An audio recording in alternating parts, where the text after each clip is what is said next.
Cannabis Authority hosted the awaited Cannabis Festival 2023, a symposium attended by ministers of government, officials associated with building the proposed medicinal cannabis industry, as well as growers and producers of cannabis products. Earlier in the year, the Freedom of Conscience Act was passed, allowing for an environment to enhance the acceleration of setting up the industry. At the opening of the 29th December symposium, the Prime Minister, the Minister of Agriculture, and the Attorney General spoke optimistically of the journey thus far. Our Medicinal Cannabis Authority, guided by the principles of empathy, efficiency, and equity, aims not just for profitability, but for the holistic betterment of human health and the environment. Let us explore the core values shaping the mission and vision of our Medicinal Cannabis Authority, values that underscore our commitment to compassion, diversity, empowerment, natural healthcare, alternative solutions, and research. In the pursuit of these values, we aim not just to establish an industry, but to create a paradigm shift in our approach to healthcare, embracing the rich diversity in our citizens, our flora, and our collective well-being. In embracing the new cannabis economy, we stand on the brink of unlocking vast social and economic benefits. This industry has the potential to create numerous job opportunities, ranging from cultivation and processing to research and development. Economically, it can diversify our national income sources, providing a substantial boost to our GDP. Socially, the cannabis industry can pave the way for advanced medical research and treatment, offering hope and relief to countless individuals. Moreover, the responsible development of this sector aligns with our goals of community capitalism, where economic growth goes hand in hand with social and environmental responsibility.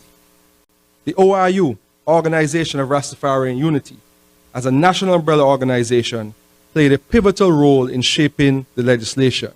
I must say, before they get upset with me, they did not get everything they asked for, but I told them this is a process, and we must do it step by step. And we have to consider all of the various factors, and eventually we are going to get to where everyone is satisfied. I genuinely have that belief. Their insightful recommendations, rooted in the spiritual and cultural significance of cannabis, underscore the importance of legal recognition, expunging records, designated spaces for business enterprises, and industry incentives. This legislation responds to these demands, aligning with the broader objectives of reparatory justice.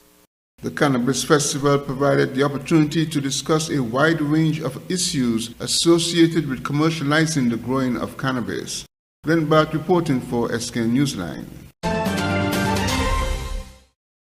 Queen Independent Carissa Willett repeated her Calypso Monarch crown for the second time, winning the Carib Brewery Senior Calypso Monarch on December 29th. In winning her crown, she also won a cash prize of $20,000. Becoming the first woman to win the Calypso Monarch in 2018, Miss Independent also became the first woman to repeat a Monarch title and has done so for a second time. The results are as follows. Senior Calypso Monarch Queen Independent, 809 points with her rendition of Suggestions and Bacchanal Story. First runner-up, Issa Kamal, gained 805 points with his rendition of Dear Gen Z and Christina's Honor, winning $15,000. And the second runner-up, King Hollywood, gaining 796 points with his renditions of Think Outside the Box and If You're Not Strong, winning $12,000. All non-placers in the competition won $4,000. I'm Andre Huey for SKN Newsline.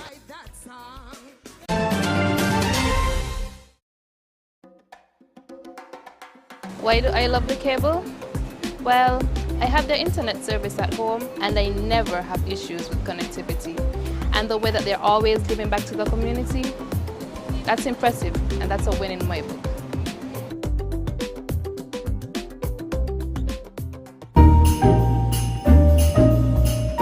From all of us at Granada St. Kitts Resort, a Merry Christmas and a Happy New Year.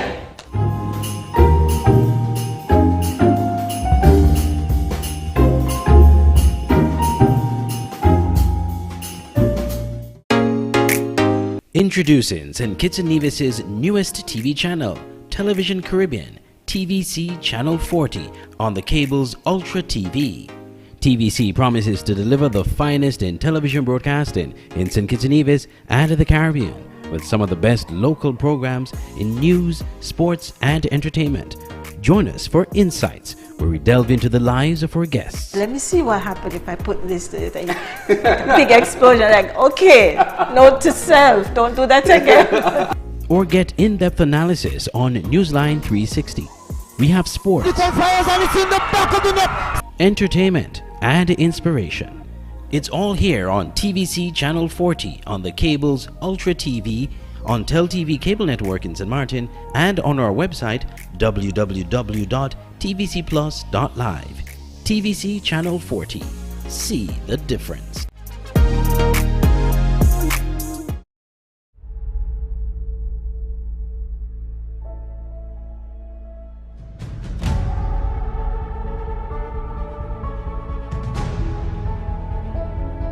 It's beautiful. He took one look at you and the angels started singing. Another wonderful day. What would you say about staying here for a few months or like a year, just so that we can be together again and just live and love and laugh and have fun and breathe?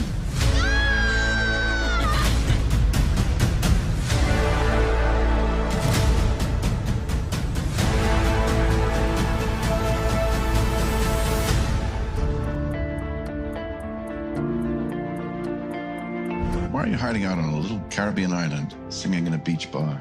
When I came here, I was at peace, and I never left. This is the beating heart of Nevis. This is what grounds me, what feeds my soul. It's where I found myself. I hope your life here will be full of joy. Love this island, my son. She will give you more than you can imagine.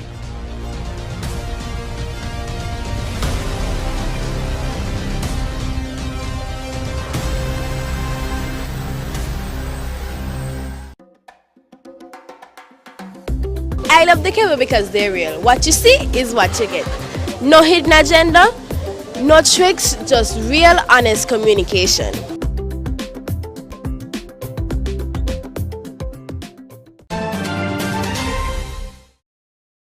Miss St. Kitts Music Festival, Desnoreen Hanley. Miss Desnoreen Hanley, sponsored by the St. Kitts Music Festival, won the Miss St. Kitts and Nevis Senior Pageant on December 28th at the Warner Park. With an impressive total of 916 points, Hanley took the crown and was rewarded with a grand prize of $20,000. She was also presented a four-year scholarship valued at $108,000 at the Southern University in Louisiana, USA. Her scholarship award was presented by senior officials from Southern University. The St. Kitts and Nevis National Carnival Committee said in a press release that it takes great pride in announcing this momentous scholarship, made possible through the unwavering advocacy of the federal cabinet, including Minister Samuel Duggins. Desnoreen's triumph was followed by performances from her fellow contestants. First runner-up, Miss TDC Group of Companies, Desan Maynard, who secured a commendable score of 859 points, and second runner-up, Miss St. Kitts and Nevis Anguilla National Bank, Alzaria Vanterpool, who achieved an impressive total of 845 points, added to the evening splendor with her remarkable performances. I'm Andre Huey for SKN at Newsline.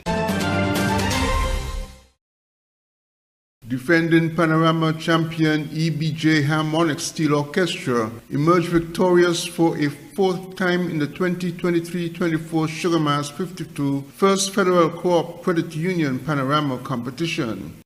7 steel orchestras competed in the 27th December competition at the Warner Park Stadium, where EBJ Harmonic Steel Orchestra's rendition of Long Live Soca by the Voice of Trinidad and Tobago. EBJ Harmonics retained its title after racking up 262 points and gaining the coveted $20,000.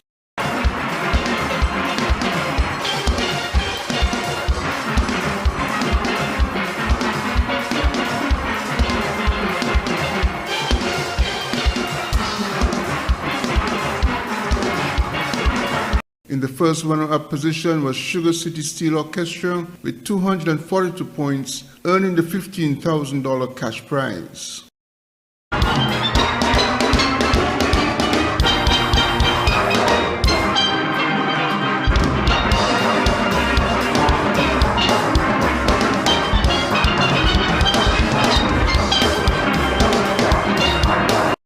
The second runner-up position was taken by the Nevis Community Steel Orchestra with 231 points and receiving the $12,000 cash prize. This music is heaven. I love the bass. Don't talk how I love the beat. In any case, all the instruments sound sweet, but there is an edge, and if I am forced to say, I'd rather be Iron Man any day. Or you know I cannot prevent. Also competing in this year's Panorama competition were Wally Rhythm Steel Orchestra, Gifted Youth Steel Orchestra, Young Vibrations Steel Orchestra, and the Poinciana Rhythm Steel Orchestra. Glenn Bright reporting for SK Newsline.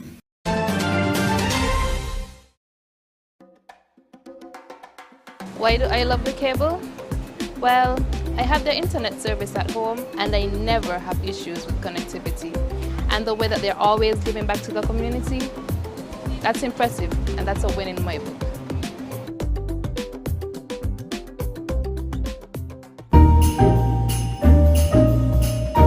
From all of us at Ramada St. Kitts Resort, a Merry Christmas and a Happy New Year.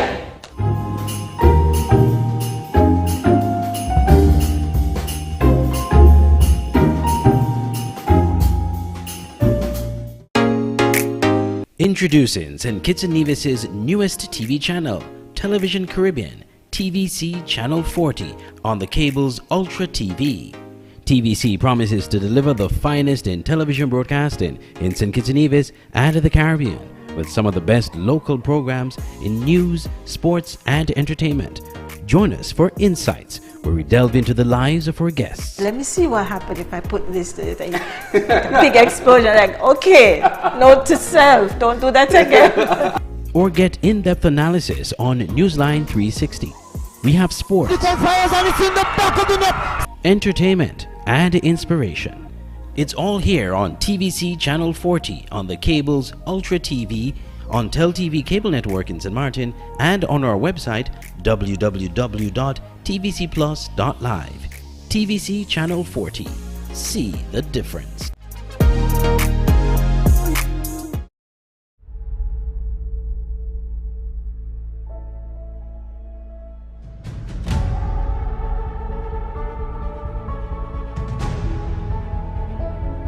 It's beautiful. He took one look at you and the angels started singing. Another wonderful day. What would you say about staying here for a few months or like a year, just so that we can be together again and just live and love and laugh and have fun and breathe?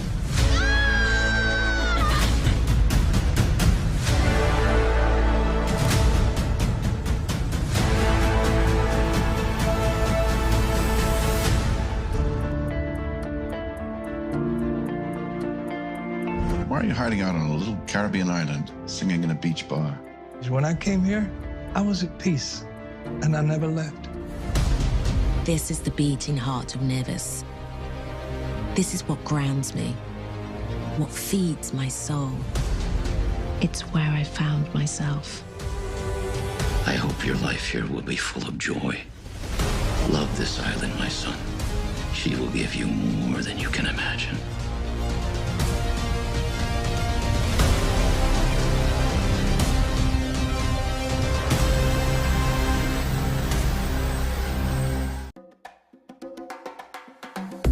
I love the cable because they're real. What you see is what you get.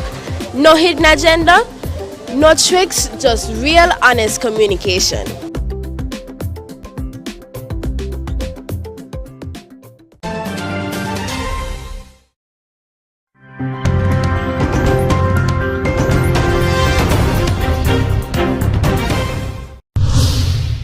Guyana has no plans to take any offensive action against Venezuela, with the British Navy vessel HMS Trent expected to arrive in Guyana, so says Vice President Bar Jagdeo. Jagdeo's comments came after Venezuela rejected the deployment of the vessel, noting that the move was an act of hostile provocation. We don't have any plan to take offensive action against Venezuela. Whatever we do here has been routine and has been long planned. The Vice President contended that the warship was not to fight war, but to better police Guyana's exclusive economic zone and safeguard its territorial integrity. These measures, a lot of these measures were long planned, and they are routine, and they are part of our building a defensive capability. Nothing that we do or we have done has threatened Venezuela. We don't plan on invading Venezuela. Based on reports, the vessel will participate in joint exercises after Christmas. The UK's Ministry of Defense spokesperson explained that the HMS Trent's visit to Guyana is part of its Atlantic Patrol task deployment, emphasizing the vessel's role in regional engagements. The vessel is primarily being employed to address piracy, smuggling, protecting fisheries, countering terrorism, humanitarian aid, and search and rescue operations. Meanwhile, during a radio program, Prime Minister of St. Vincent and the Grenadines, Ralph Gonsalves, said he had conversations with President Irfan Ali and Nicolas Maduro about the vessel's imminent arrival and noted that it was not a threatening exercise. Reporting for HGP Nightly News, Shamar Allen. It reflects the level of violence, the state of mind of our people in a land where so much has been spent on education, so much has been done in terms of the work of NGOs, faith-based organizations. Culturally, so much has been invested in us, and yet we were able to produce violence. The immediate reaction from Minister of National Security Fitzgerald Hines when asked about the brazen attack on the Churchill-Roosevelt Highway that left 4 people dead. The minister lamented the reality of the situation, saying situations like these leave many traumatized. It really generates a lot of fear and discomfort. It interferes with the way all of us would like to conduct our life's affairs, our business, our recreation, our educational pursuits. This one happened close to UE, and so the unfortunate story goes. So the matter is, as far as I'm aware, under police investigation. Minister Hines pointed out that Trinidad and Tobago affords citizens a chance to develop their talents in a useful way to society, and says that it is regrettable that some do not take the opportunity. It is a bit surprising that the influence would be so potent in the way of, in the realm of gangland business. I mean, I understand that the group that were attacked had just come from Barbados, performing at some show there, Trinidad music, which is where you get all the promotion of violence and denigration and disrespect for women and law and order and those things. Minister Hines noted that the issue is larger than Trinidad and Tobago. Now, this tells you that that music has already placed in the hearts and minds of some sections of the Barbadian community that may have paid money to see it too. So this thing is so complex, it is international, it is at the end of the day a very human thing. And what is happening to human beings, particularly the younger ones, everywhere in the world. The National Security Minister indicated what led up to the fatal attack on Wednesday. So they published this picture, and of course that is intelligence for their enemies, who would have realized that they will be about 35 minutes away in a flight from Barbados and have to come down the highway to go back to their bases, because these are gangs that are well known to each other, who is 6, who is 7, who is ABG, and who is everything else. Minister Hines noted that his efforts to address the Trinidad genre of music, among other ills in society, had been met by condemnation from the opposition. Despite the high number of murders recorded on the island this year, Tobago will not get any special attention. That is according to the Minister of National Security, Fitzgerald Hines. Minister Hines says the laws of Trinidad and Tobago applies to both islands. Therefore, it is expected that the police commanders on the island would get the job done. Tobago Division is led by an Assistant Commissioner of Police, Mr. Hollis Hazel at this time, Mr. Collis Hazel at this time, and they have senior officers, they have their operations going on, and I am assured from the Commissioner of Police that they will continue intelligence-driven to tackle this issue.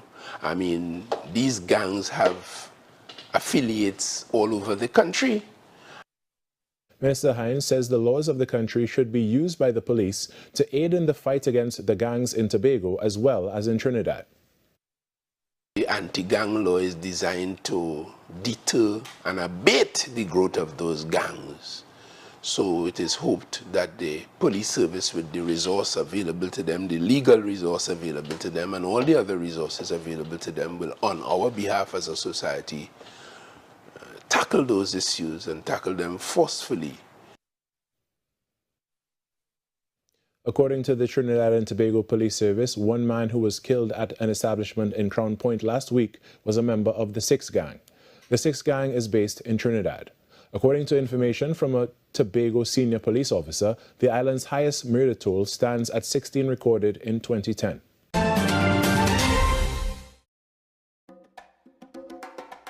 Why do I love the cable? Well, I have the internet service at home and I never have issues with connectivity.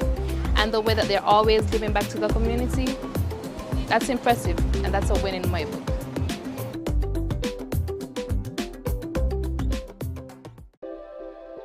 At Digital Print Plus and Crafted by Design, we're thrilled to be your go-to print shop located in the heart of Bastille.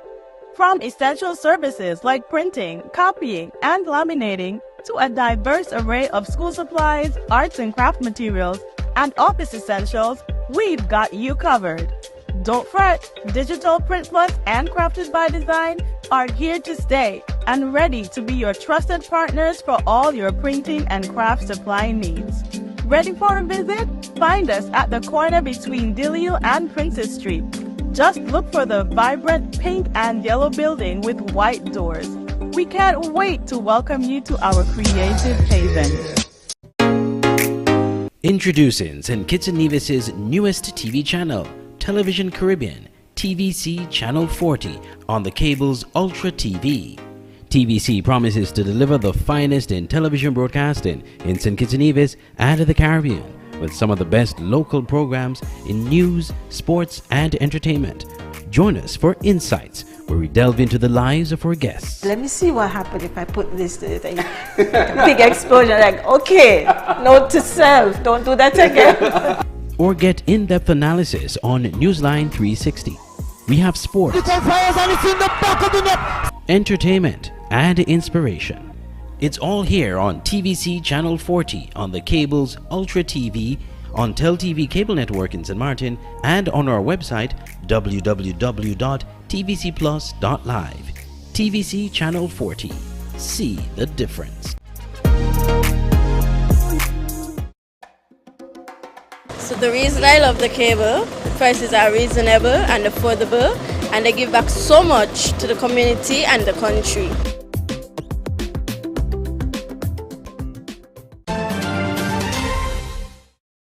On a freezing winter night in Beijing, most people have taken refuge indoors to escape the sub-zero temperatures. But Chen Zimo is at her jewelry stand at an outdoor market, one of the few vendors left hoping for a few more sales. On a good day, she makes just over $30. My income here isn't stable. I can make a bit more in peak season, but now it's so cold not many people come out to shop. But I have to keep doing it to make a living. During the pandemic, Chen took a break from her career in finance to look after her newborn son. But when she was ready to return to work, was unable to find a new job. We spoke to other vendors who didn't want to appear on camera but had similar stories of falling on hard times. One man owns his own small company but it isn't doing well, so he's selling trinkets on the side in order to make ends meet. Another were a couple who used to own a restaurant that went bankrupt during the pandemic, so they've been forced to make and sell their own bracelets to make a living. China had expected 2023 to be a year of booming post-COVID-19 recovery, but instead, economic growth has stagnated and the job market is tighter than it's been in decades. There's a consensus that the economy is quite weak and the policy response remain quite lagging and insufficient. So on the micro level, when we look at the job market, it is quite difficult year, especially towards the year end. Almost every company in the IT industry, in finance and in housing is trying to lay off more workers. It's especially tough for new graduates. Unemployment among Chinese aged 16 to 24 hit a record high of 21.3% in June before the authorities stopped publishing figures. A persistent crisis in the housing sector, a traditional driver of growth, is also weighing on the economy. And people are choosing to save their money rather than spend it, hurting domestic consumption. The government insists conditions will improve in 2024. Overall, the favorable conditions for China's development outweigh the unfavorable factors. But until then, Chen Zimo says she will continue working at this market 10 hours a day, 7 days a week, hoping to make just enough to sustain her family for another day. Katrina Yu, Al Jazeera, Beijing. Waiting to die in one of Gaza's last remaining hospitals. That's the UN's assessment of patients seeking treatment in the territory's shattered medical system. Relentless Israeli bombardment and dwindling supplies means there are no longer any functioning hospitals in northern Gaza. There isn't enough blood, IV fluids, or fuel to run generators that power ventilators. And according to UNICEF, at least 1,000 children have had their limbs amputated without anesthetic. I've been to the north. I was in Al Ahli hospital just a few days ago, where the health workers there can't even do the basics anymore. So you have wounds infested by flies. You have people who will die of injuries that should not be killing people. Al Ahli Baptist Hospital is overburdened with patients, so much so that its church is now being used to house the injured. The trickle of aid coming into Gaza not nearly a match for the severity of the healthcare crisis. Critical cases, doctors and nurses absolutely scrambling, people crying out that they need blood for their son and daughter who are dying. There's almost nothing that this team can do. In the south, another wave of injured arrive at a hospital operating at 3 times its capacity. Staff struggling with the same shortages as their colleagues in the north. These Palestinian families from Gaza City heeded Israel's evacuation order early in the war. They moved south, believing they would be safe. We were sitting and eating when we found something falling over our heads. None of us are Hamas members or anything. I wish we hadn't come to Khan Yunis. I wish we'd stayed in Gaza City. There are wounded here and there are wounded there. I wish we had just stayed in Gaza City. The hospitals in the south are the only ones still partially functioning, but even they're not spared from Israel's expanding offensive. Paramedics from the Palestine Red Crescent Society attend to more wounded. The agency's headquarters were attacked this week. Within these walls, doctors are forced to step over bodies as they rush to the next patient, hoping at least some will survive. While the courtyards have become a burial site, a place of mourning in what's supposed to be a place of healing. Beidad Mehichi, Al Jazeera.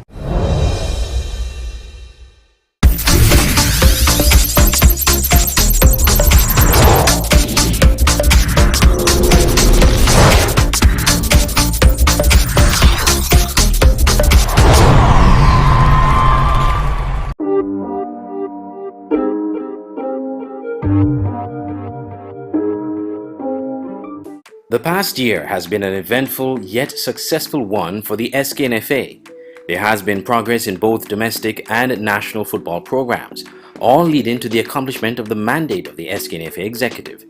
First, let's take a look at the progress made in domestic football. Early 2023, the new season began with promises of increased prize monies, a Player of the Month accolade, and increased media presence to promote the sport locally and internationally. A key part of this season was the thrust by the SKNFA to bring football back into the communities, a pseudo home and away format so that clubs and communities can earn revenues from hosting matches, while at the same time promoting the sport among the communities. This was even expanded to Nevis, where fans there and across the various football fields in St. Kitts came out in their numbers to support their teams. Additionally, the Women's League kicked off and is in progress with matches played at the SKNFA Technical Centre and the Nevis Athletic Stadium.